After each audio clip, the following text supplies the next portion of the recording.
When you're at the top of your game in the world of professional wrestling or sports entertainment, as they like to call it nowadays, there is a ton of money to be made. I'm Todd Tanner. This is Wrestling News Now. Today I'm going to be talking about wrestling stars who are surprisingly poor. According to an article that I found on grudge.com, written by Ian Forte.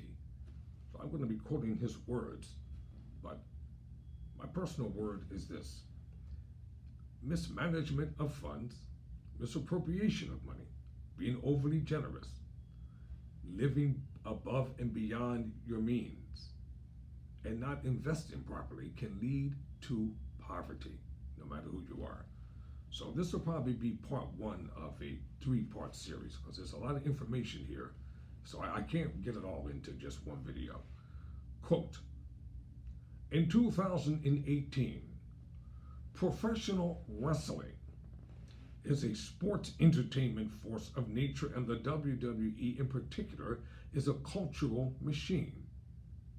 It has dominated professional wrestling since the 1980s when Vince McMahon brought together a scattered mishmash of regional wrestling companies under one umbrella that went nationwide. Later it would go worldwide and the sport would achieve amazing popularity. Try finding anyone who doesn't at least know the names of wrestling stars like Hulk Hogan, Andre the Giant, or The Rock. In 2017 alone, the WWE reported revenue of over $800 million. Superstar wrestlers like Brock Lesnar can make over $12 million per year. It's a big money industry, but not for everyone. While wrestling is big now, the road here was long, and only those at the very top reaped the huge rewards.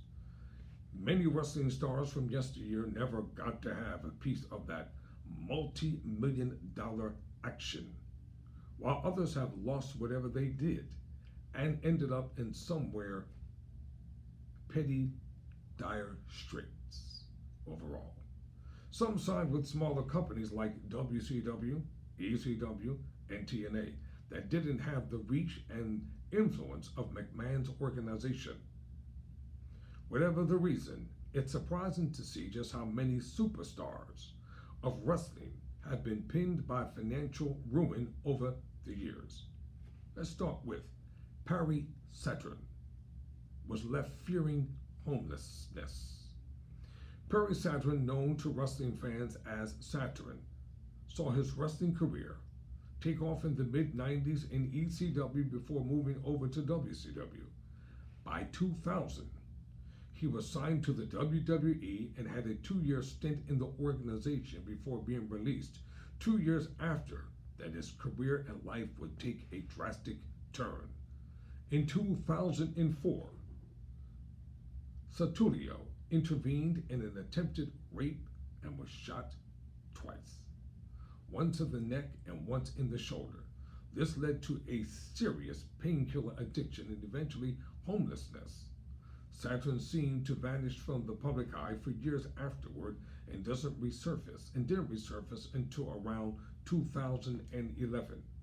When he started wrestling on the independent circuit, however, in a desperate plea for aid in 2017, he let his fans know that he was in such bad shape he wasn't even sure when he'd be able to eat his next meal. A GoFundMe was set up to help Saturn with medical bills. He explained on Twitter that he was suffering from a traumatic brain injury. As a result of years of getting hit in the head as a wrestler, he claimed he was now living in a near constant fog with headaches and dementia-like symptoms that made it nearly possible to work or even drive.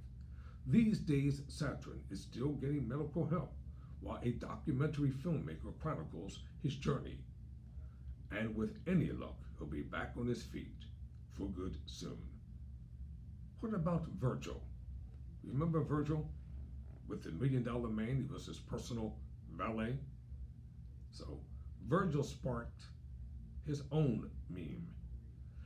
It's not everyone who can say they've left such an indelible mark on pop culture that they're responsible for a meme.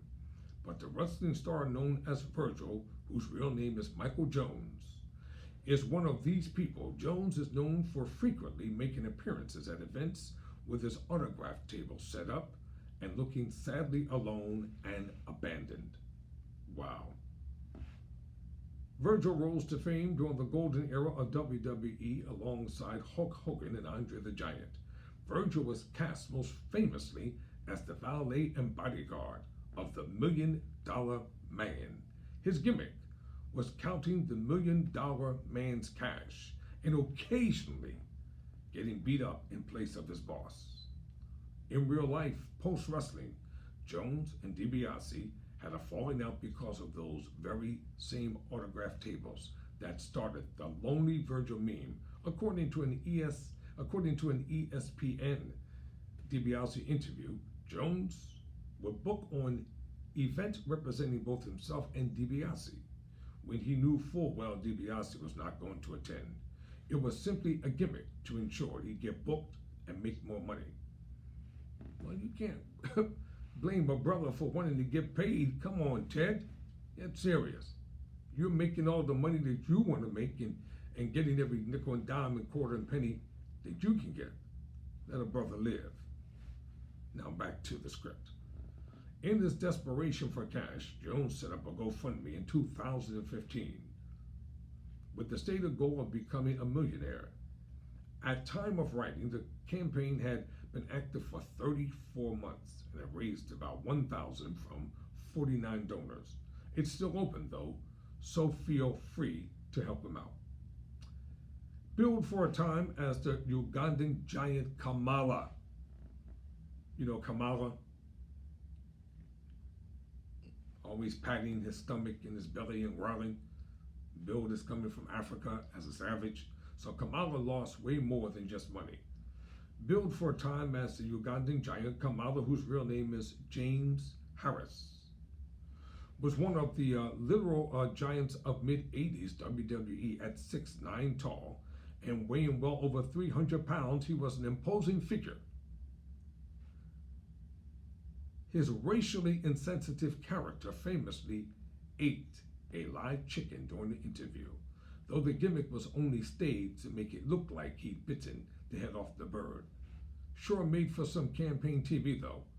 Despite a lengthy career in the industry that lasted over 30 years, Harris had a number of health issues that have had a tremendous impact on his life. By mid-2012, Harris had undergone 3 separate amputations as a result of complications from diabetes, leaving him at first without feet and then without legs. In 2014, Harris did an interview with Bleacher Report as he was working on his life story, his self-published story, through a Kickstarter campaign, and at the time, he was making ends meet thanks to his monthly disability check. Generous fans raised over $40,000 on a GoFundMe.